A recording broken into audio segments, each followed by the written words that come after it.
देखिए, भारतीय जनता पार्टी के नेतृत्व वाली एनडीए सरकार का मूल मंत्री सबका साथ, सबका विकास, सबका विश्वास है। समाज का कोई ऐसा वर्ग है जिसे हमने मुख्य धारा से छोड़ने में कोई कसर छोड़ रखी हो। आप अगर एससी की बात करें, एसटी की बात करें, ओबीसीज की बात करें, और इनफैक्ट जो इकोनॉमिकली वीकर सेक्शन है उनको भी हम लोगों ने 10% आरक्षण दिया है। तो हम सभी समाज के सभी वर्गों का ख्याल रखते हैं। और ये तो कांग्रेस की सरकार थी जिसने मंडल कमीशन की रिपोर्ट को 10 वर्षों तक 1980 से 1990 के बीच में दबा कर रखा था। जातिगत जो कॉलम है, जाति का कॉलम, वो अब जातिगत जनगणना में, माफ़ कीजिएगा, जनगणना में जुड़ेगा। हम इसका तहे दिल से स्वागत करते हैं। इससे बहुत रियलिटी होगी और फिर से जो एक डिफाइनिंग मोमेंट होगा कि किस कास्ट को अभी भी कितने मदद की ज़रूरत है। तो इसका हम बहुत स्वागत करते हैं। केंद्रीय कैबिनेट ने बहुत बड़ा निर्णय लिया है।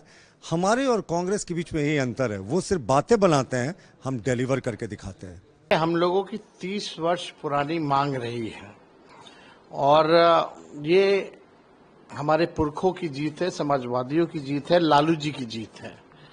आपको पता होगा 96-97 में भी कैबिनेट से जो है पास किया गया था कि 2001 का जो होगा उसमें जनगणना जो होगी उसमें जाति आधारित गणना भी कराया जाएगा।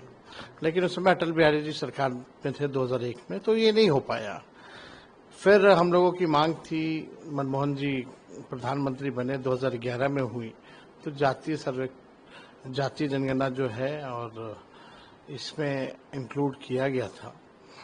और पहली बार 17 महीने में किसी राज्य ने अपने बलबूते जो है कराया, तो वो महागठबंधन हमारी सरकार थी।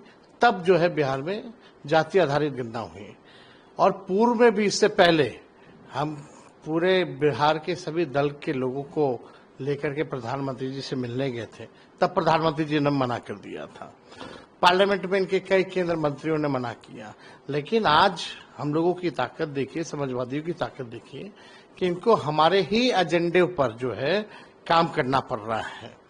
तो अब हमारी अगली लड़ाई ये होगी कि जब ये जनगणना होगी जिसमें इंक्लूड किया जाएगा कास्ट सेंसस का भी, तब उसके बाद जब नतीजे आएंगे तो पूरे देश में और पूरे देश के जो विधानसभा चुनाव में हमारी मांग रहेगी कि पिछड़ों और अति पिछड़ों के लिए भी, जैसे दलित और आदिवासी भाइयों का आरक्षित सीटें हैं, उसी प्रकार से पिछड़ों और अति पिछड़ों का भी जो है आरक्षित सीटें जो है वो करनी पड़ेगी। पार्टी बहुत लंबे समय से जातीय जनगणना कराने की मांग कर रही थी।